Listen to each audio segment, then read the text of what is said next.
Veníamos leyendo el capítulo 1, hoy cantábamos a ese Dios santo y Pedro les había recordado a sus lectores que como Dios es santo, ¿qué exige de nosotros? Que seamos santos, ¿sí? Habla también de que fue destinado antes de la fundación del mundo, manifestado por amor a nosotros. Él les dice también, acuérdense del amor fraternal, de ese amor no fingido, de corazón puro, y de cómo nuestro nacimiento, y acá se engancha un poco con lo que va a empezar hablando el capítulo 2, tiene que ver con algo incorruptible. Las estirpes, las familias y aún los pueblos son corrompidos fácilmente por muchas cosas, ¿sí? La sangre se corrompe, la generación se adultera, pero los hijos de Dios estamos nacidos de una simiente incorruptible. Y esto es muy importante a la hora de estudiar también todo el capítulo 2, porque nos habla así de una posición que tenemos inquebrantable. No porque dependa de nosotros el sostenimiento de esa posición, sino sería como cualquier otra generación o cualquier otra estirpe que se puede caer, ¿sí? Hasta se puede corromper. Sino tiene que ver, dice el verso 23, por la palabra de ¿quién? De Dios. La palabra de Dios vive y permanece para siempre. Y el verso 25, Pedro les dice, y esta es la palabra que por el Evangelio os ha sido anunciada. No solo fue anunciada por los antecesores predicadores, sino que es la palabra real que hizo mella en sus corazones y por eso dio un nuevo nacimiento, que ese nacimiento es incorruptible. Porque el Espíritu Santo toma de la palabra de Dios para darnos vida. Ya no depende de quiénes fueron nuestros padres, ni de qué estirpe venimos, sino que ahora todos somos uno, independientemente de razas, géneros, colores de piel, estatus sociales, y todos estamos iguales delante de Dios porque, como recordábamos hoy, alto precio se pagó por cada uno de nosotros. Y como el que nos redimió es santo, nosotros somos santos en el sentido posicional de que estamos apartados para Él.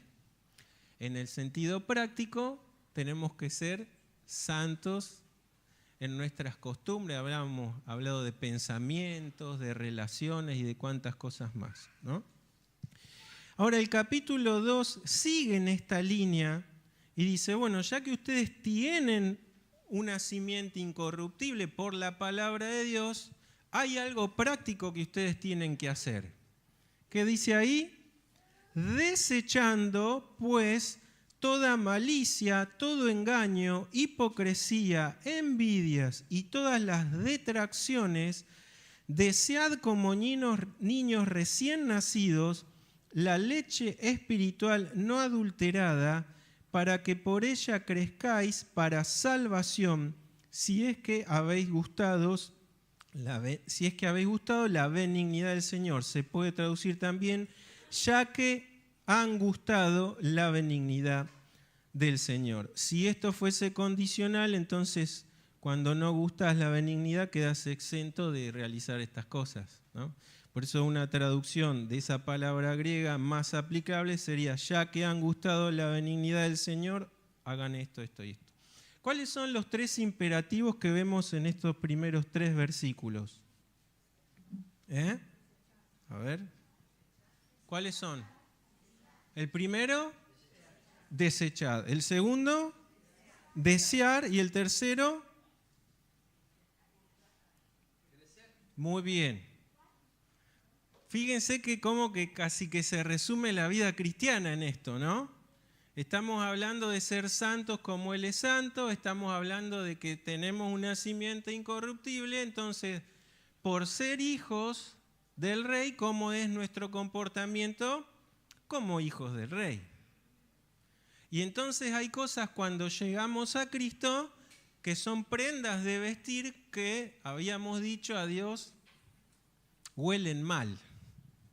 A nosotros nos agradan muchas cosas, por eso no nos desechamos. La idea griega acá de esa palabra es sacándose la prenda que ya no sirve.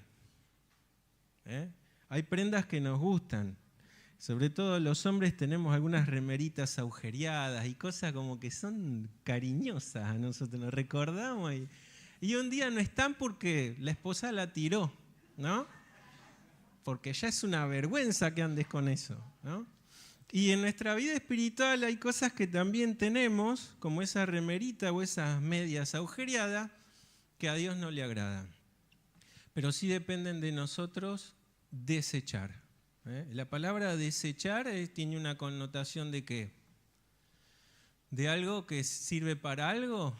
Había un refrán que decía, viejos son los trapos y siempre sirven para algo así, ¿no? En el plano espiritual no. Todas estas cosas tienen que ver con algo que no sirve y se tiene que tirar definitivamente. No puedo ir después y volver a agarrar, ¿no? Esto mismo, Pablo le encanta usar esta palabra de desechar y vamos a buscar, por ejemplo, algunos textos. A ver, ¿quién quiere leer? Tengo acá 2 micrófonos para una fila de Santi, ¿querés leer vos? Te vi la cara, dale, vení. Y de paso me alcanzás el otro micrófono allá, Manu, que también tiene muchas ganas de leer. Va, la clase de jóvenes. Bueno, Manu, vas a buscar Romanos 13:12. Santi, vos vas a buscar Efesios 4:22 y 4:25. Y Rocío, vas a buscar Colosenses 3:8. Y allá, ¿tenés Biblia? ¿Sí? Vas a buscar Hebreos 12:1. Esta idea de desechar es muy utilizada y siempre en relación a todo lo que tenemos arraigado dentro nuestro que a Dios no le agrada. Para esto también, obviamente, tiene que haber una dependencia de Dios, porque hacerlo en nuestras fuerzas cuesta mucho más, ¿sí? Es cierto que hay cosas que uno puede lograr con proposición, con fuerza mental, física y con muchas cosas, pero siempre tenemos que recurrir a Dios, porque el Espíritu Santo es el que va a generar en nosotros el fruto del Espíritu Santo. Y para eso, para dejar muchas de estas cosas, ¿qué se necesita, María Marta? Dominio propio, que es ¿qué? Es lo que se traduce como templanza, ¿no? Es parte de ese fruto del Espíritu Santo, junto con otras cosas como la paciencia. En un mundo donde todo es ya, ¿no? Dice Hebreos, corramos como con paciencia la carrera que tenemos que correr. Bueno, ¿tienen los textos? Arrancamos con Romanos 13:12, vamos. La noche está avanzada y se acerca el día. Desechemos pues las horas de las tinieblas y vistámonos las armas de la luz. Qué fuerte esto, ¿no? Porque cuando uno dice, bueno, son algunas mañas que tengo de la vida anterior, la palabra nos revela que esas cosas que a veces minimizamos, ¿a quién pertenece? A un terreno de tinieblas. Si ahora somos hijos de luz, ¿cómo tiene que ser nuestro comportamiento? De luz. De luz. Entonces, a la hora de ponerle paños, ¿viste? A veces de que, bueno, pero esto, yo soy así, ¿qué va a ser, no? Es terrible porque esas cosas que retenemos, la palabra dice, cuidado porque estás reteniendo cosas que pertenecen a un reino del cual vos ya fuiste liberado.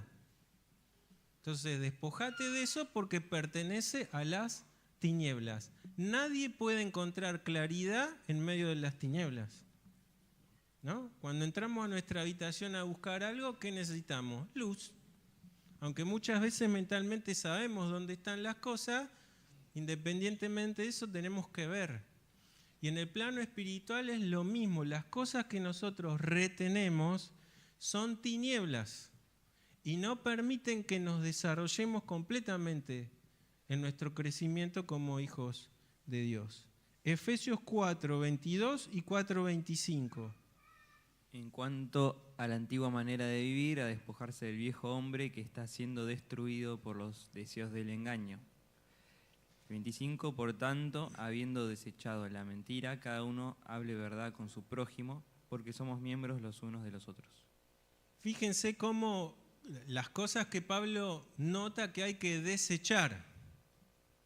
Porque uno podría decir, bueno, es solo lo que vamos a ver ahora que dice Pedro acá. No, Pedro junta un compendio de algunas cosas, y ya vamos a ver por qué, pero la palabra de Dios hay que complementarla toda, no es solo esto. Si fuese solo esto, algunos haríamos, bueno, hay otras cosas que las dejamos ahí, ¿no? No, hay un montón de cosas que tenemos que hacer una introspección y ver qué hay que desechar. Muchas cosas no nos damos cuenta que hay que desechar. Por eso es que la palabra es como un espejo para nosotros. Si no vamos a la palabra de Dios, no nos va a revelar ella qué cosas tenemos que desechar. Colosenses 3:8 dice: pero ahora dejad también vosotros todas estas cosas: ira, enojo, malicia, blasfemia, palabras deshonestas de vuestra boca. Bien, se amplifica un poco más ahora la cosa, ¿no? Esa palabra que decía dejad es el mismo término griego de desechar, o sea, dejar para siempre. Tirarlo como si fuese basura. Y el último texto, Hebreos 12:1. Dice, por tanto, nosotros también, teniendo de redentor nuestro tan grande nube de testigos, despojémonos de todo peso y del pecado que nos asedia, y corramos con paciencia la carrera que tenemos por delante. Fíjense que esta metáfora que toma el apóstol, ¿cómo es ahora eso que tenemos, que a nosotros nos agrada? ¿Qué imposibilidad es para un cristiano? ¿Qué dice ahí? Es un lastre, es un peso. Ustedes recuerden, en la antigua Grecia los atletas entrenaban desnudos. Se sacaban todo para poder ser más ágiles. Y Pedro toma esa figura y dice, en el plano espiritual no tengas lastres. Tenés que dejar, esos son pesos. El pecado es un peso, es un lastre a la hora de querer transitar la vida cristiana. Cuando se te hace más difícil la vida cristiana, no es solo, a veces le echamos toda la culpa al enemigo, ¿no? A Satanás. No, a veces la vida cristiana es difícil porque dejamos lastre en nuestra vida y seguimos corriendo con esos pesos. Dice, Señor, ¿por qué no puedo crecer en ti? Bueno, querido, tenés que desechar la mentira, la murmuración, la envidia, cuántas cosas acabamos de leer y ahora vamos a seguir estudiando. Esto es importante que lo tengamos en mente cada día de nuestra vida, ¿no? A veces tenemos, los que estamos casados, tenemos a alguien que nos recuerda siempre, ¿no? ¿Cuál es ese lastre? Y está bueno eso, a veces nos enoja, pero nuestra esposa, esposo, es también utilizado por Dios para ser mejores, o al menos así debería ser. Dios también se manifiesta en el matrimonio de esta forma. Dice entonces Pedro acá, ¿qué hay que dejar entonces, Pedro? ¿Qué hay que desechar? Y hace una lista de algunas cosas que de ninguna manera son absolutas como venimos viendo. No es exclusivamente esto, ya leímos que Pablo habla mucho más de otras cosas. Todo lo que dice después es el fruto de la carne. Lo que contrasta al fruto del Espíritu, para que sea algo más práctico, eso hay que desechar. Si hay algo que se opone a ese fruto del Espíritu, bueno, eso hay que desecharlo. Pero Pedro tiene en mente algunas cosas acá, sin duda también por lo que vivían en el contexto de estos hermanos, y lo primero que dice que hay que desechar, ¿qué es? La malicia. Es una palabra que indica la malignidad que viene del interior de una persona. No es algo que hiciste y generó un mal, que lo pusiste a hacer sin querer quizá, o por torpeza. La malicia es algo que vos elaborás para otros o otros. Y ustedes pueden decir, pero ¿cómo? ¿Un hijo de Dios puede tener malicia? Sí. Puede tener. Este me la hizo. Ya voy a planear, ya vas a ver, ¿no? Y uno no se ríe, ¿no? Pero cada vez que nosotros vemos, incluso en el antiguo pacto, dice, las cosas que aborrece, dice Jehová, una es el corazón que maquina ¿qué? Ahí está, ¿no? La palabra aborrecer es algo que genera vómito, eso es la idea. A Dios le genera vómito cuando nosotros tenemos malicia dentro de nuestro, sobre todo y más que nada dentro del cuerpo de Cristo, que es la iglesia. Entonces, cuando Pedro nombra estas cosas, vamos a ver que cada una de ellas, Pedro las toma acá porque son estas básicamente las que atentan contra la unidad de la iglesia. Hay cosas que nosotros tenemos que son propias, nos afectan muy personalmente a nosotros, aunque todo siempre genera una secuela, sobre todo a los más inmediatos, los esposos a nuestras esposas, después a nuestros hijos, ¿no? Pero hay cosas que atentan a veces contra nosotros en lo personal. Pedro tiene esto en mente acá porque está diciendo que todo esto va a atentar también contra el hermano que tienen al lado. Lo segundo, ahí dice 1 Corintios 14:20, también para complementar, hermanos, no sean niños en el modo de pensar, sino sean niños en la malicia. Pero maduros en el modo de pensar. ¿Por qué toma la imagen de un niño para no tener malicia? ¿Qué les parece a ustedes? Muy bien. Esa palabra niño está hablando de niños muy pequeños, porque ya hay niños más grandes que ya les viste la cara de Chucky, viste ya. No, las maestras que van a la escuela saben de qué les hablo, ¿no? Hay niños que ya tienen esa, viste, ¿de dónde la sacar? Y bueno, heredamos el pecado de nuestros antecesores, ¿no? Y si no tenemos padres que nos corrigen y nos instruyen al bien, eso queda como un hábito. Pero esa palabra ahí de niño está hablando de niños pequeñitos, y nosotros vemos que los niños a veces incluso se pelean, chiquititos, pero enseguida están de amiguitos, es decir, no hay en ellos, todavía no hay una conciencia plena del bien y del mal, ¿no? En la medida que van creciendo, van adquiriendo y dependiendo también de la enseñanza que tienen en el entorno.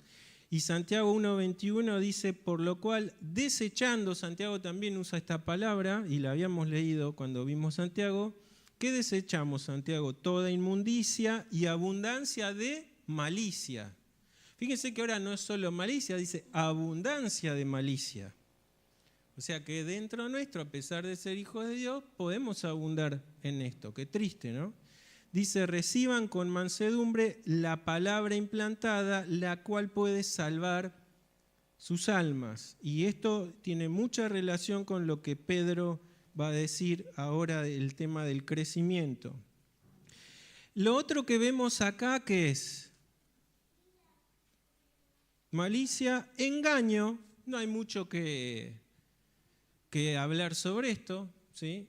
A veces nos engañamos nosotros mismos con muchas cosas, pero tiene que ver con muchas cosas. O sea, desde lo laboral como hijos de Dios, se me vienen a veces profesiones a la mente, pero no quiero ofender a nadie, ¿no? Pero a veces llevas por un arreglo y te terminan engrupiendo o cobrando de más, porque también había esto, también había lo otro.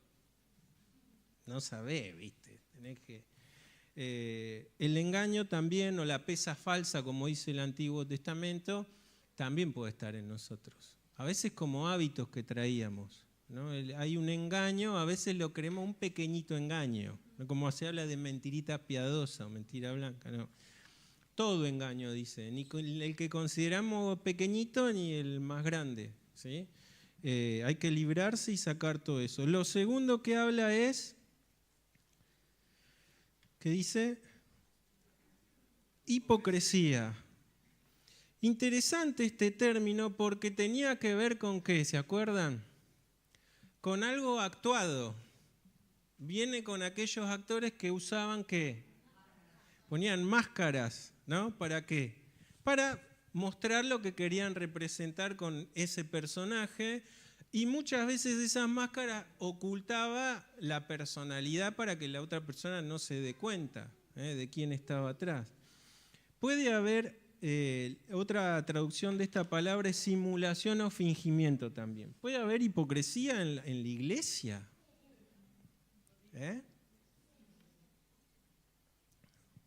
¿Cuándo somos hipócritas en la iglesia nosotros? Puf, dicen ahí. Dice Mateo 23, 28, así también vosotros por fuera a la verdad os mostráis justos a los hombres, pero por dentro estáis llenos de hipocresía e iniquidad. ¿Quién decía eso? ¿Se acuerdan? El Señor Jesús, ¿a quién? A las autoridades religiosas de la época. ¿Pueden haber hoy autoridades religiosas hipócritas? Totalmente, ¿no? La hipocresía viene de ejercer o mostrar algo por lo general para un beneficio personal. Y en esto, tristemente, el Evangelio ha sido muy bastardeado por personas que predican una cosa porque saben que los que están ahí los sostienen económicamente o que reciben beneficios a cambio. Eso es hipocresía. Pero también podemos ser hipócritas cada uno de nosotros en el rol que ejercemos, en el ministerio o incluso con el don que Dios nos dio. Podemos ser hipócritas a la hora de venir a la congregación. Nos vestimos de una forma y hablamos de una forma, pero el lunes en el trabajo salió la letrina que había adentro, ¿no?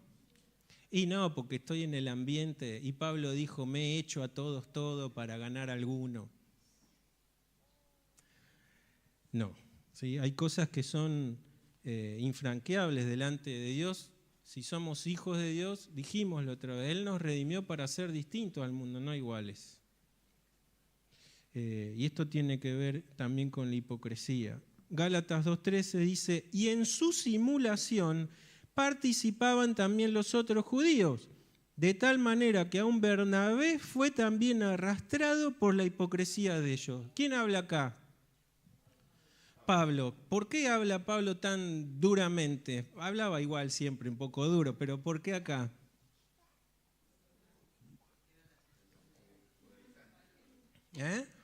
Tiene relación con los judaizantes, pero ¿de qué está? Le está contando una historia que él vivió a estos gálatas. Exacto. ¿Se acuerdan? La clase pasada hablamos de eso. Pedro, si bien a él fue el primero que Dios le reveló un manto lleno de ¿qué? ¿De animales? ¿Y qué le dijo la voz? Mate y come. Y Pedro 3 veces dijo, no, nada inmundo ha entrado en mi boca. Y no llames inmundo, le dijo. Y dice, mientras él meditaba en esto, en esta visión, entran los emisarios ¿de quién? Un gentil y encima romano.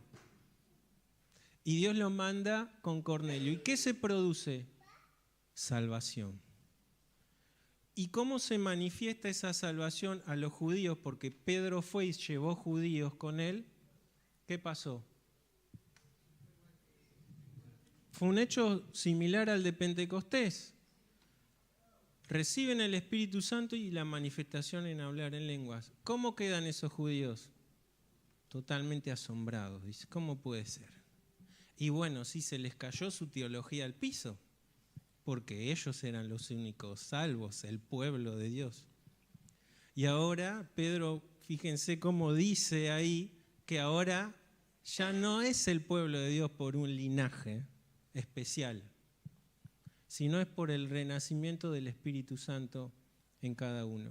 Y entonces Pablo acá, en la práctica que Pedro había adoptado pasando unos años, estaba siendo hipócrita.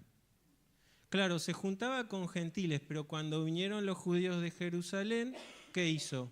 Dejó de juntarse con los gentiles y se apartaba con los judíos. hipocresía. Y fíjense cómo este lastre que hablamos también arrastra a hermanos que tenemos alrededor. Con su práctica, dice aún Bernabé. Usted puede decir, bueno, uno más, no. Para Pablo, Bernabé era alguien muy importante, es quien lo acompaña en su primer viaje. Era un misionero igual que él. Cómo Bernabé, conociendo la gracia que Pablo predicaba y que ellos después predicaron, va a ser también llevado, porque el que piensa estar firme, ¿qué? Y a veces las conductas de incluso personas que nosotros tenemos en alta estima, por eso es un riesgo, hermano, el que está acá o ahí arriba, están de carne y hueso como vos. Y al único que nosotros tenemos que honrar y venerar, ¿a quién es? A Cristo. Él es nuestro pastor supremo. Hay un riesgo siempre en poner toda la esperanza y nuestra visión y dependencia en un ser humano. Y claro, Pedro era Pedro, ¿no? Y si Pedro se comporta de esa forma, debe ser por algo.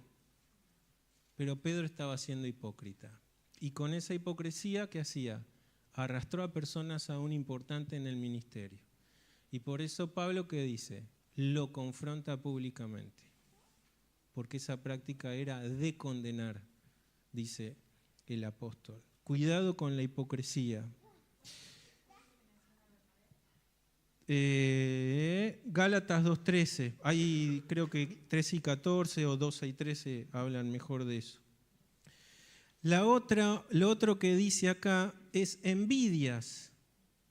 Saben que la envidia, me voy a pasar unos minutos, el tiempo que se pasaron me voy a pasar yo también. La palabra esa envidia nace del descontento y desprecia la capacidad, la prosperidad o las realizaciones de otros. ¿De dónde parte la envidia? ¿Saben de dónde? De la falta de contentamiento. Cuando nosotros no estamos contentos con lo que Dios nos da, empieza a albergar en nuestro corazón envidias. ¿Por qué? Miramos al que está al lado. ¿Qué envidiamos? Y podemos envidiar de todo. La familia del hermano, la esposa del hermano, los hijos del hermano, el auto del hermano, la casa del hermano, el ministerio del hermano, el don del hermano. Podemos envidiar prácticamente todo, ¿no? ¿Por qué? Porque estamos descontentos con lo que tenemos.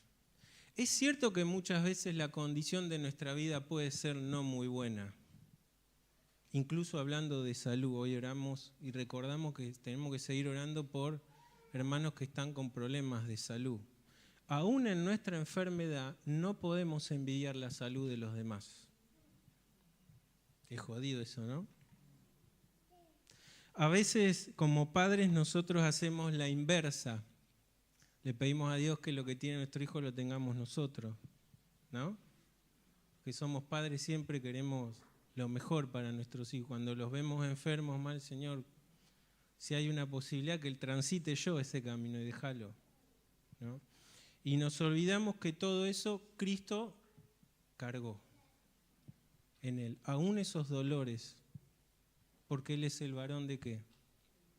¿A quién acudimos cuando estamos con todas estas dolencias, preocupaciones y cosas a veces graves? Al varón de dolores. Porque es el único que puede dar bálsamo y paz a nuestro corazón en medio de estas situaciones. Pablo dice, he aprendido ¿a qué? A contentarme cualquiera sea. No lo dice alguien que estaba con limusinas, guardaespaldas y de una poltrona de privilegio, Lo dice alguien al cual su cuerpo estaba marcado completamente por llevar el nombre de Cristo. Y dice, yo pasé hambre, pero yo también tuve abundancia, pero en todo y por todo he aprendido a contentarme. El contentamiento es un aprendizaje, no es de un día para el otro, lleva tiempo. Y a veces Dios nos hace pasar por circunstancias también para mostrarnos que solo en Él hay sustento, provisión, paz y gozo. porque a veces saben que llegamos a esas cosas que envidiamos o anhelamos demasiado y cuando las tenemos nos genera un contentamiento que dura una semana y otra vez. El mundo está así, pero un hijo de Dios no puede estar así. No puede vivir así. Entonces, practiquemos esto, aprendamos a tener contentamiento, porque si no hay contentamiento vamos a envidiar y después de la envidia, ¿qué sigue? La codicia. ¿Vieron cómo se va escalando, ¿no? de peldaño? Son lastres todavía más pesados. ¿Cómo nos hacen vivir la vida, aún siendo hijos de Dios, estas cosas? De forma miserable. Entonces Pedro es muy consciente de esto, en un entorno de persecución, donde ellos miraban seguramente otras personas que siendo injustas tenían todo, quizá económicamente, y ellos estaban padeciendo. Contentamiento, aún en las circunstancias difíciles. Lo último, y con esto termino, detracciones. ¡Qué palabras! Bueno, es del 60, ¿no? Otras traducciones van a encontrar otras cosas. ¿Qué significa detracciones? Calumnias o difamación. ¿Se difama en la iglesia? ¿Qué estás diciendo, Pedro? Esta palabra está relacionada con todo lo que es chismerío y murmuración. Hemos hablado mucho de la murmuración y de que todo lo que involucra esa sola palabra, un montón de otras cosas, pero fíjense cómo cada una de estas cosas que Pedro nombra acá atentan, si las tenemos directamente, contra la unidad de la iglesia. Entonces Pedro recalca estas cosas para decirle, ustedes, la única forma de que tengan unidad entre ustedes es despojando, desechando en un basurero todas estas cosas. Son cosas que una persona nacida de nuevo debe quitarse de encima. Si sigue permitiéndose que actúen libremente en su vida, dañarán completamente la unidad de los hermanos. Termino acá. Vamos a seguir la clase que viene con lo que queda, que es todavía mucho más jugoso. Pero ya vimos el primer imperativo, que es desechar. Recordemos que esto no es una vez y para siempre. Nosotros tenemos que desechar toda la vida nuestras cosas. Pero toda la vida también va a haber que desear. Y toda la vida va a haber que crecer. ¿Hasta cuándo? Hasta que Cristo nos venga a buscar.